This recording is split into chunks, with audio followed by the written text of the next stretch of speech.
listen, I need to introduce you our guest speaker today. Her name is Miss Janet Settles. Now, Janet is just a dear friend of ours.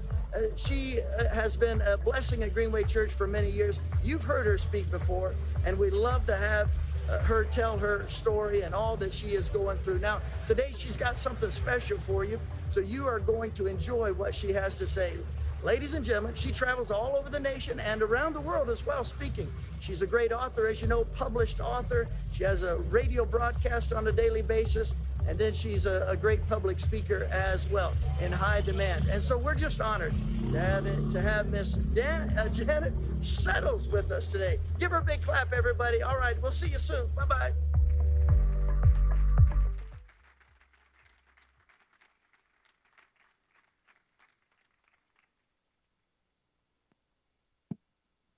Gracias. Y gracias al pastor, gracias mi Justin. Les voy a empezar con una pregunta que les hago. ¿Están listos? Gracias. ¿Conocen alguna persona quien vive una vida toda de pena, desalentada? ¿Conocen a alguien así? Que no sea ustedes, ojalá. Muchas personas piensan que yo debería vivir esa clase de vida, pero no es así. Algunos de ustedes ya conocen mi historia, que cuando tenía 30 años de edad perdí la vista completamente debido a una enfermedad de la retina. En ese entonces mi esposo no podía enfrentar tal trauma en nuestro matrimonio y decidió irse con otra persona.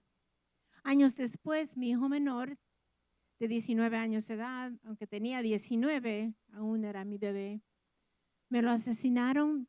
Un año después, el hombre responsable fue procesado en un tribunal y el jurado lo encontró a él totalmente inocente de todos los cargos.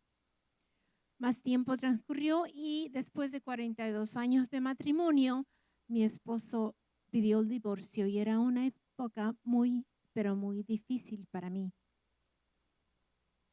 Pero en Cristo Jesús, mi vida no es una vida de miseria, sino una vida maravillosa, llena de gozo y de triunfo.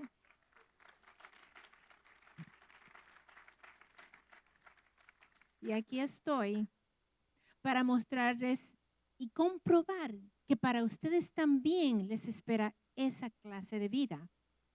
Una vida llena de gozo y abundancia. No quiere decir una vida libre de problemas, pero una vida que el Señor ya nos ofrece y que la debemos aceptar. Digamos, es una vida de primera clase. ¿Están listos? Ok. Vuélvanse al vecino del lado y díganle, voy a empezar en mi vida de primera clase hoy. Amén. Así lo va a hacer. Pues les cuento una historia. Hace unos años estaba viajando de vuelta a Estados Unidos después de haber dado una conferencia en Cabo San Lucas, México.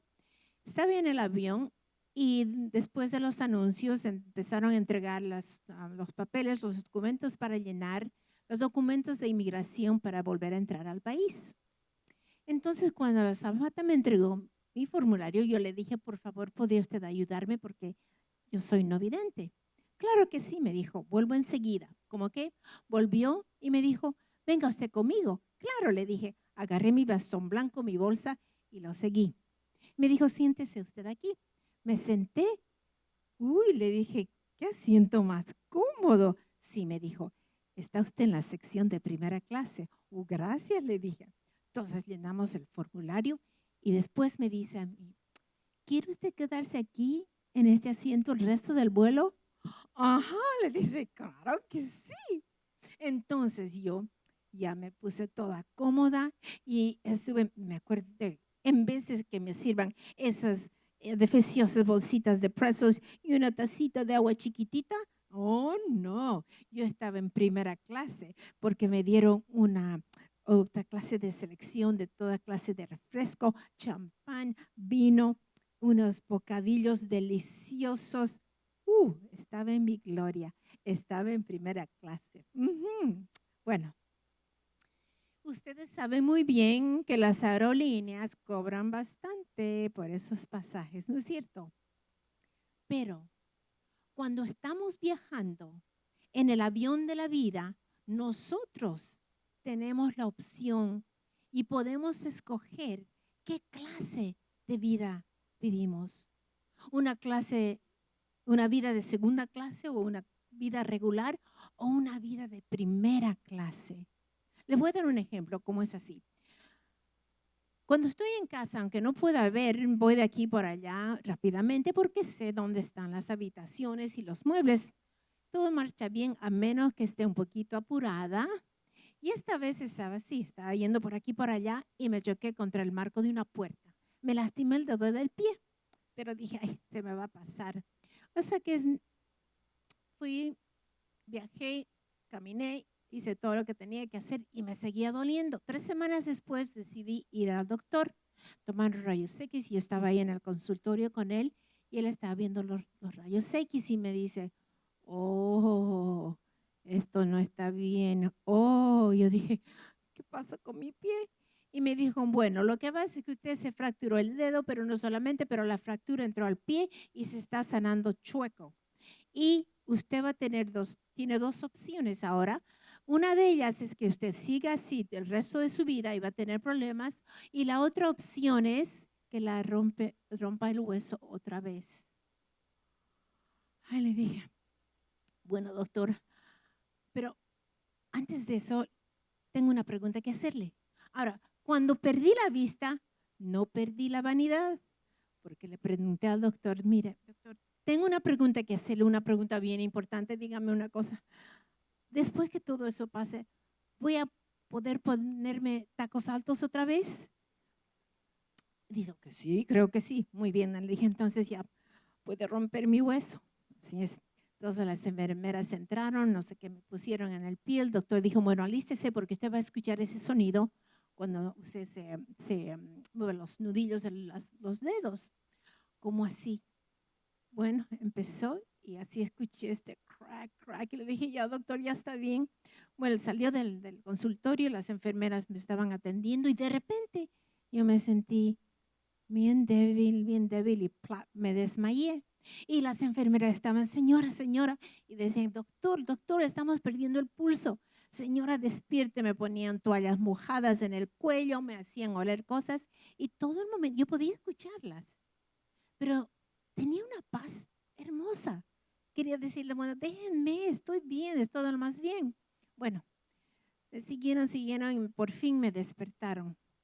Entonces estaba contando esto a mi amiga y mi amiga me dice, Janet, puede que hayas muerto. ¿Viste la luz? Y yo le dije, chica, ¿cómo voy a ver la luz si soy ciega?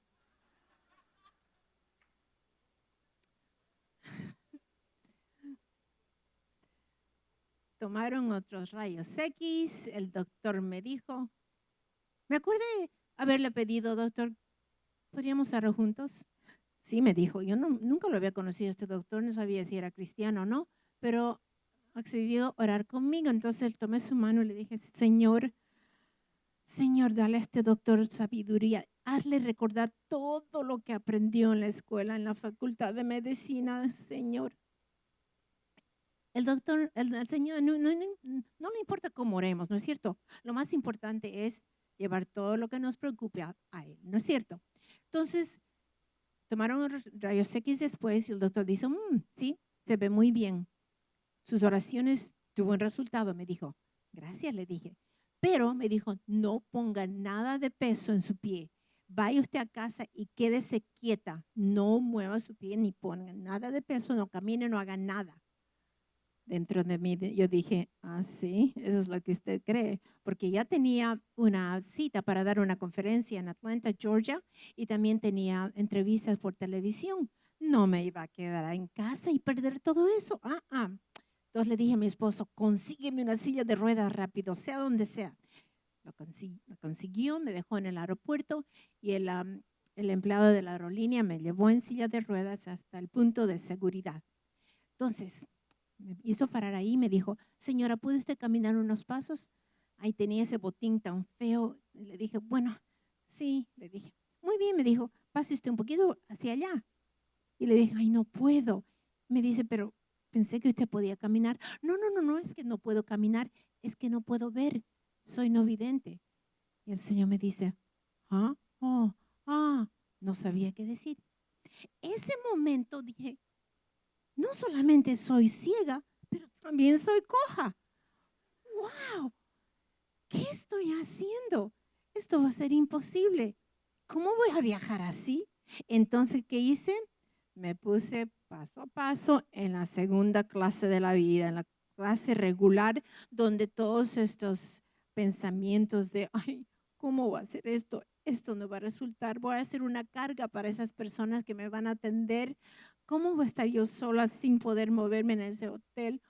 Ay, no. Empecé a comer esos pretzels pasados de duda. Ujú. Con razón me dio indigestión emocional, pero no me quedé ahí. ¿Saben por qué? Me acordé qué es lo que dice el Señor en su palabra. A todos nos dice que nos somos hechura de Dios en Cristo Jesús para poder hacer cosas buenas que Él ha preparado por adelantado para que nosotros anduviéramos en ellas. ¿Han escuchado que decía, a menos que no pueda ver o a menos que no pueda caminar? No, Él ya ha preparado cosas buenas, obras que tenemos que realizarlas. ¿Por qué? Porque Él va con nosotros. Él ya las ha preparado. No tienen que haber excusas. Entonces yo firmemente dije, adelante, sea lo que sea, voy a seguir y voy a confiar en la palabra de Dios que me dice que Él va a proporcionar, Él va a estar a mi lado, Él me va a dar todo lo que yo necesite, porque la palabra nos dice que Él sabe lo que necesitamos antes que lo hayamos dicho. Entonces fui y le dije, Señor, yo sé que tú me vas a ayudar a brindar todo lo mejor que tenga, sea lo que me pase. Yo voy a seguir adelante porque tú estás conmigo. Tal vez me caiga, no importa. Tal vez me choque con algo, no importa, porque yo estoy siguiendo tu palabra para poder hacer esas cosas que tú ya me has preparado. Ajá. Entonces empecé a comer lo delicioso, ¿no es cierto? Entonces les digo esa historia, porque muchas veces lo que nos pasa es lo siguiente. Si tenemos a Cristo Jesús como nuestro Salvador, sabemos muy bien de qué somos salvos, pero muchas veces nos olvidamos para qué somos salvos, para qué propósito. Somos salvos para poder vivir esa vida plena, esa vida abundante que Jesús nos ha dicho que vamos a tener. Eso no quiere decir, como les dije antes, no quiere decir una vida perfecta, una vida sin problemas, sin tribulaciones, sin dolor o sufrimiento. Quiere decir que vivimos esa vida de abundancia cuando sabemos cómo transformar esas tribulaciones al triunfo. Todos ustedes, quienes escuchan mi voz, todos podemos lograrlo si es que evitamos 3 trampas. La primera trampa es jamás dejar que el temor nos derrote. En estos días nosotros tenemos muchas razones para poder sentir miedo y temor, cómo marcha el mundo, nuestro país, todas las cosas económicas, la incertidumbre, todas esas cosas puede que nos pongan en una categoría o un episodio de tanto temor, pero no debe ser así, porque quien nos enseña eso es el profeta Elías. En el libro de Reyes leemos cómo así el profeta Elías reaccionó hacia los milagros de Dios. Primeramente, ustedes conocen cómo así él oró que no llueva. Por 3 años no llovió. Él oró para que llueva de nuevo y de hecho el Señor mandó lluvia otra vez. Conoció a una mujer, tenía un hijo y el hijo se murió. ¿Qué hizo Elías? Oró al Señor y el Señor le devolvió la vida al niño. Y este siguiente es uno de mis milagros favoritos que Elías del cual fue el testigo. Era cuando desafió a los falsos profetas quienes estaban adorando a su Dios Baal. Y les dijo, miren, vamos a ofrecer un sacrificio. Formen su altar, pero no prendan fuego. yo haré lo mismo. Entonces esos profetas falsos empezaron a edificar ese altar con el toro y las maderas y empezaron a orar. Nada sucedió. Entonces Elías, me gustó lo que hace. Y lo que hizo fue, empezó a burlarse de ellos. A ver, tal vez su Dios está durmiendo. Tienen que orar un poco más fuerte. O tal vez se ha ido de viaje. Sigan orando. Y así se burló y se burló. Y ellos, adelante, más oraciones, gritando, clamando, bailando. No sucedió nada. Era el turno de Elías. Él también dio instrucciones para que se edifique ese altar, toro, madera, las piedras, y pidió que se haga una zanja alrededor del altar. También pidió que derramen agua, que empapen todo con agua. Pidió que se haga eso 3 veces para que se pueda ver que todo estaba tan mojado, imposible que se queme, ¿no es cierto? Entonces Elías empezó a orar y dijo: Señor de Abraham, Jacob y Israel, que ellos sepan que tú eres el Dios de Israel, que yo soy tu siervo y estoy actuando bajo tu comando, Señor. Contéstame, Señor, responde a mis plegarias para que todos ellos sepan que tú, Señor, eres Dios. ¿Qué pasó? Llamas de fuego bajaron hacia el altar y quemaron todo, incluyendo el agua que estaba en la zanja. Esos milagros que Elías vio deberían haberlo puesto en lo mejor de su vida. Qué alegría, qué asombroso ver esos milagros del Señor. Pero ¿qué hizo Elías? No se acordó del poder de Dios que acabó de ver, porque el momento que escuchó las amenazas de esa reina mala, Jezabel, ella mandó decirle que ella lo iba a matar tal como él había matado a los falsos profetas. ¿Y qué hizo Elías? Se puso fuerte y dijo: yo no me voy a dejar llevar de esas amenazas, yo sé quién es Dios. ¿Hizo él eso? No. En vez, lo que hizo él es empezó a correr y correr como un niño aterrorizado porque tenía miedo. Ahora no podemos juzgarlo, porque muchas veces nosotros hacemos lo mismo. Escuchamos amenazas, escuchamos las noticias tan malas, tan oscuras. Son las noticias que no queremos escuchar a veces. ¿Y qué hacemos? No corremos físicamente, pero nos corremos para buscar amparo en tantas cosas.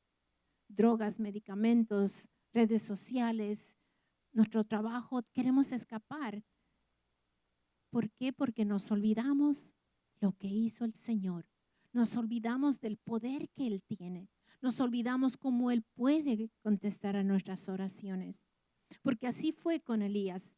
Después de haber visto esos milagros tan asombrosos que hizo, empezó a correr y de hecho empezó a vivir la vida de segunda clase. Empezó a sentirse desanimado, derrotado, deprimido. Aún él pidió a Dios que le quite la vida porque no quería seguir adelante. Le decía: no puedo más, esto es más de lo que puedo soportar. Algunos de ustedes han estado en esa situación cuando la vida ya ha sido demasiado y entonces empiezan a comer esos pretzels de desaliento, de desánimo y muchas veces de depresión. Pero el Señor no quiere que nos quedemos ahí, porque Él nos ha dado su palabra, nos ha dado su promesa para que nosotros sepamos muy bien que nos dice: acuérdate, esas batallas que tú enfrentas no son tuyas, las batallas son mías. Lo único que tienes que hacer, no correr, sino quedarte quieto. No solo nos dice que todas esas armas que se forman en nuestra contra, nunca van a tener éxito. Nunca van a ser eficaces porque el Señor nos está protegiendo. ¿Por qué vamos a correr? ¿Por qué vamos a sentir temor si el Señor, los señores, está ahí con nosotros y nos está mostrando milagros? El hecho de que estamos aquí juntos en una iglesia para dar gloria al Señor y alabar juntos es un milagro hoy en día. Después de todo lo que está sucediendo, estamos juntos aquí, brindándole gloria al Señor. Pienso yo que es un milagro. Todos ustedes que me están viendo con sus propios ojos, es un milagro. ¿Cómo vamos a olvidar sino hacer memoria y recordar lo que nos dice en su misma palabra, que no nos ha dado un espíritu de temor, sino un espíritu de ¿qué? De poder, de amor y dominio propio. Ese dominio propio es el que nos lleva a tener suficiente sabiduría para ponernos otra vez en pie y decir, no, Señor, el temor no me va a poner en una prisión, sino voy a vivir libre del temor. Y eso fue exactamente lo que hizo David cuando enfrentó ese temor. En el versículo, en Salmo 27, cuando dice, el Señor es mi luz y salvación, ¿a quién temeré? El Señor es mi fortaleza. ¿Quién me causará temor? Cuando los malvados se acercan hacia mí y cuando los enemigos y mis adversarios se avanzan y me atacan, son ellos quienes tropezarán y caerán. Aunque un ejército me ataque, y nosotros vemos los ejércitos de las emociones negativas que a veces nos atacan a nosotros, pero tal como David dijo, aunque un ejército me ataque, mi corazón no va a temer. Aunque una guerra se destalle en mi contra, aún así mantendré confianza. Puede que muchos de nosotros estemos en una guerra espiritual, en una guerra personal, en una guerra contra personas o una guerra entre situaciones, pero el Señor nos dice, aún ten confianza. Yo no soy un Dios de temor, soy un Dios de seguridad, de promesas, de triunfo. ¿Por qué no la tienes tú, esa vida que te ofrezco? Pues el temor jamás nos debe dejar atrás, sino adelante con triunfo. Esa es la primera trampa. La segunda trampa es no permitir que los fracasos del día de ayer nos traigan las penas de hoy. Resulta que la primera vez que di mi conferencia o mi charla ante un público fue un poquito vergonzoso, porque una agencia del Estado me llamó y me dijo, Janet, sabemos que usted perdió la vista, pero lo está yendo muy bien. ¿Podría usted venir para dar una conferencia, una charla a un grupo de personas ciegas quienes no pueden seguir adelante? Piensan que por el hecho que perdieron la vista, ya su vida acabó. Bueno, le dije, ¿cómo no? Encantada. Entonces fui ahí, me dieron un micrófono tal como este, me pusieron en medio del salón ese. Creo que ha debido ser una cafetería porque escuchaba las sillas de metal por aquí y por allá. Y entonces empecé a dar mi charla. Y les dije como así, yo seguí adelante a pesar de mi ceguera, les conté esto, les conté el otro. Y al ir a casa, mi hijo, quien me había llevado, bueno, quería saber cómo lo hice. Le dije, mi amor, ¿qué pensaste? ¿Qué piensas? ¿Lo hice bien? Y me dijo, mami, ¿sabes qué? Cuando les estabas diciendo esto y el otro, eventualmente tú llegaste a dar frente a la pared. Yo dije, qué vergüenza. Pero después pensé, ¿qué me importa si todos ellos también eran ciegos?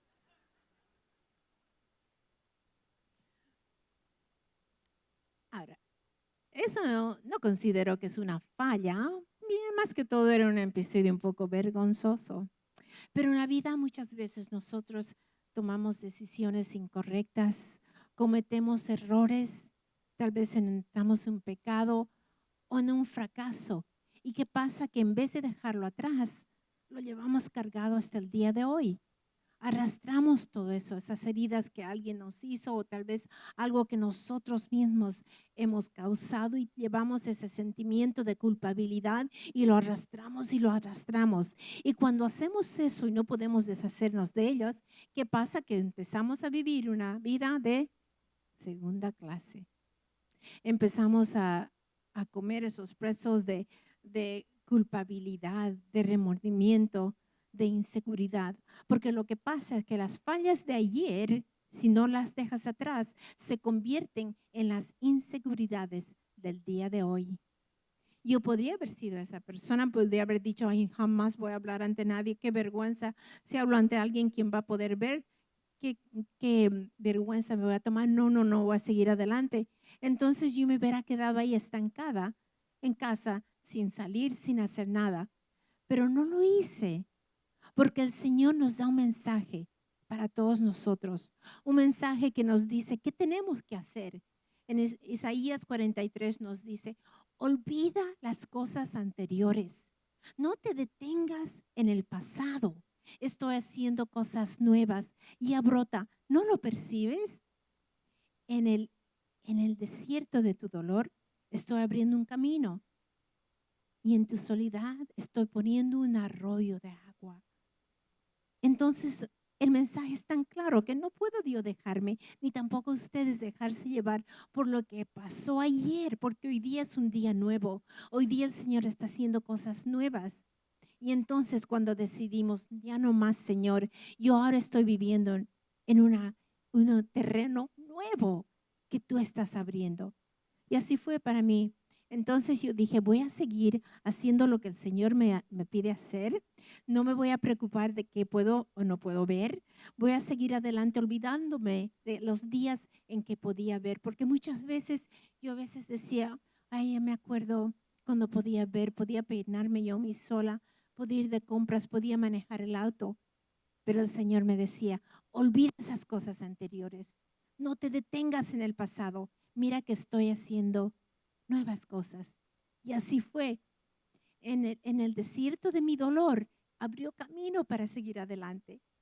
Y en esa soledad que parecía que ya no tenía esperanza, Él brindó ese arroyo de agua viviente para limpiar todos esos anhelos de antes y hacerme ver cuán hermoso es el nuevo camino que Él nos abre si sabemos obedecerle. Olvida el pasado. Está haciendo cosas nuevas, cosas hermosas, cosas de triunfo. Esa es la segunda trampa. No dejes y no cargues lo que pasó ayer al día de hoy. La tercera trampa es que jamás tenemos que escuchar o creer las mentiras del demonio, ¿no es cierto? Al fin del segundo servicio, una señora se acercó y me dijo, lo que has compartido yo lo sabía. Yo sé que el enemigo miente, pero es tan difícil reconocer en el momento en que estamos sufriendo. Tuvo toda la razón, porque eso me pasó a mí.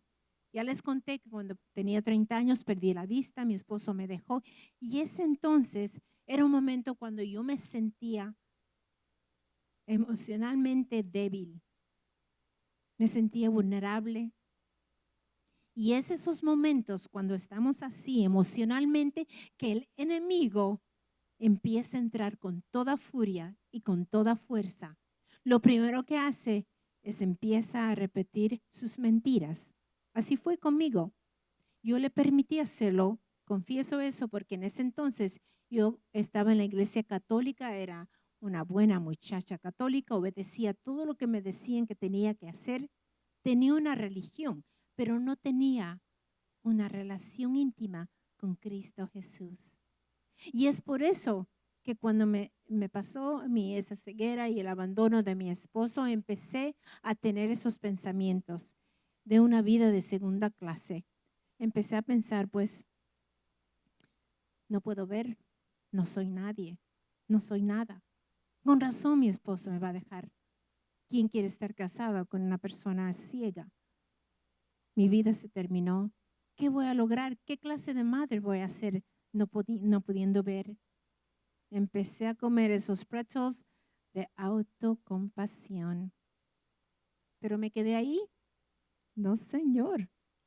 Seguí adelante, porque yo sabía lo que el Señor me decía. Una vez que asistí a la iglesia cristiana, escuché la palabra de Dios, sus promesas, sus instrucciones, y aprendí algo tan importante, que a pesar de mi ceguera, a pesar de pensando que había perdido todo, No había perdido el amor de Dios que tenía hacia mí.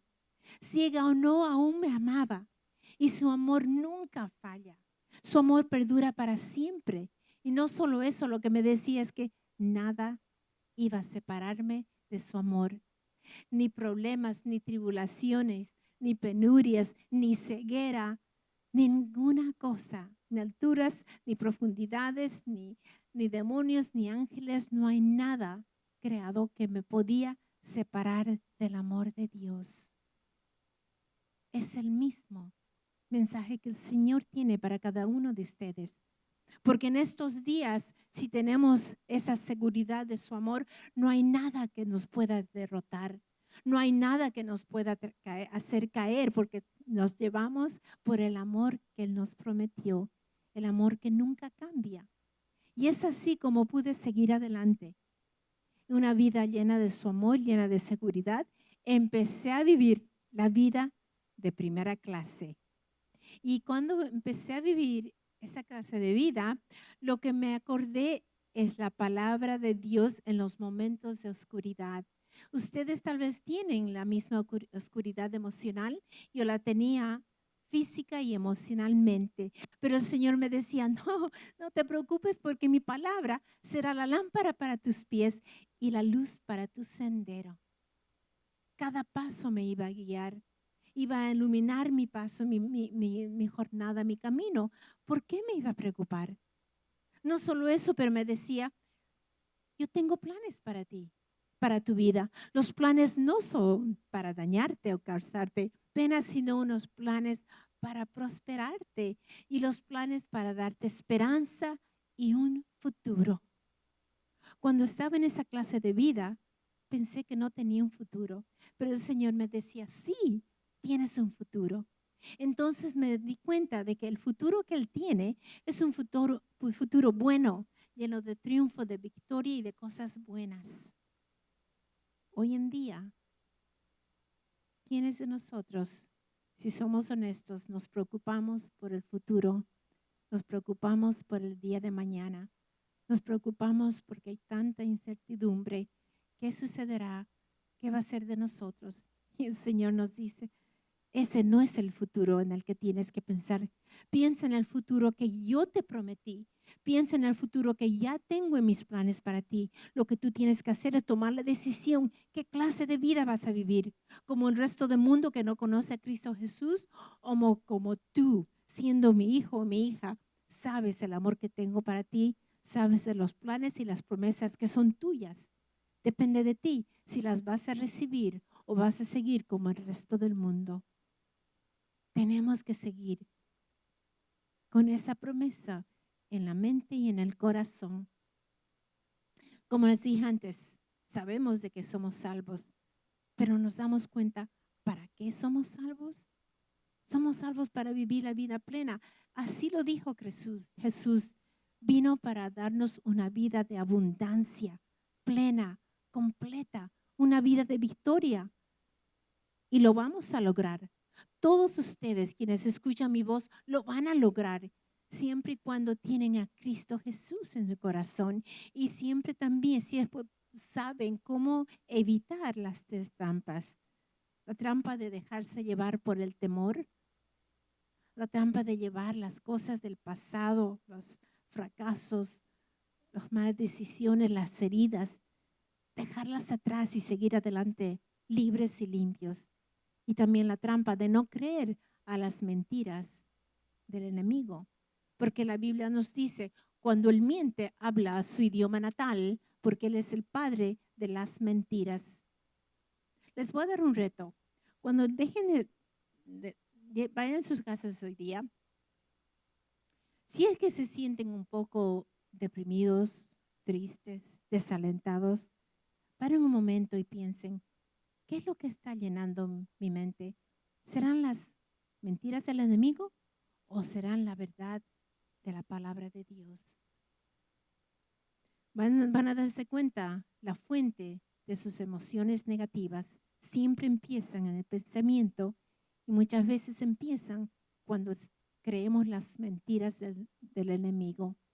Pero en vez de creer esas mentiras, lo que tenemos que hacer es creer en la verdad de la palabra del Señor.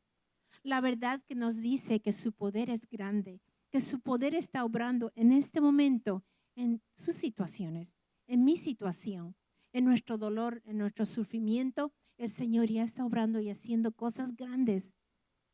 Él está demostrando su poder, el poder tan grande que puede romper cadenas, puede mover montañas, puede retirar obstáculos y barreras, puede borrar nuestro temor, puede hacer cargo de nuestra preocupación y puede sanar nuestra ansiedad. Y es así cuando nosotros empezamos a vivir una vida de primera clase, una vida abundante con la riqueza de gozo y de confianza. Les pido al grupo de música, por favor, si empiezan un poquito de música, porque con su permiso voy a orar. Pero en específico deseo orar para quienes de ustedes que tal vez en sus corazones saben que están viviendo esta clase de vida. Tal vez llenos de temor, de preocupación, de ansiedad. Y el Señor no quiere esa vida para ustedes. No quiere esa vida para ninguno de nosotros. Justamente en estos momentos oscuros quiere que vivamos una vida diferente. O sea que echemos la cabeza para orar juntos. Señor, te pido que en este momento, Señor, hables a esa persona que llegó aquí esta tarde con el corazón lleno de preocupación, lleno de dolor y sufrimiento, Señor. Tú conoces el camino de esta persona desde que la persona nació. Conoces lo que han experimentado, conoces sus heridas, conoces esas malas decisiones que ha tomado. Tú conoces muy bien, Señor, porque tú has estado a su lado escuchando los llantos, las oraciones de desesperación. Tú las has escuchado, Señor. Tú conoces muy bien los detalles que tal vez guardan como un secreto que nadie más sabe, pero tú lo sabes, Señor. Señor, oro que esa persona en este momento tome la decisión de que hoy en día no van a vivir esa clase de vida que es de segunda clase, sino de primera clase. Que por primera vez tal vez sepan que tú eres el Dios de triunfo, de victoria, de sanidad, Señor. Te pido que esa persona tal vez nunca había tomado el paso para pedir que tu Hijo Jesucristo sea su Salvador. Pero oro que le toques el corazón y que diga este momento de que va a transformar mi vida. Nunca más seré el de antes. Señor, te pido que limpies lo que carga ese corazón, Señor, la oscuridad que ha traído hasta el día de hoy. Que tú, Señor, puedes hacerle escuchar tu voz que dice: tú eres mío, estoy contigo, nunca te abandonaré. Señor, haz que esa persona levante los ojos y te reciba, Señor. Te pido que todos nosotros, al salir de esta iglesia, jamás volvamos hacia atrás, sino adelante, con el rostro hacia ti, dándote gracias, dándote alabanza, Señor, porque tú eres el Dios de la victoria, de triunfo. Tú, Señor, abres el camino en el desierto de nuestro dolor. Gracias, Señor. Nunca más viviremos, sea lo que pase, una vida de segunda clase. Señor, estamos en tus manos. Estamos lavados por la sangre de Cristo Jesús, tu Hijo amado. Y por eso, Señor, declaramos triunfo, gozo y confianza. Y lo hacemos en nombre de Cristo Jesús. Y todos decimos amén.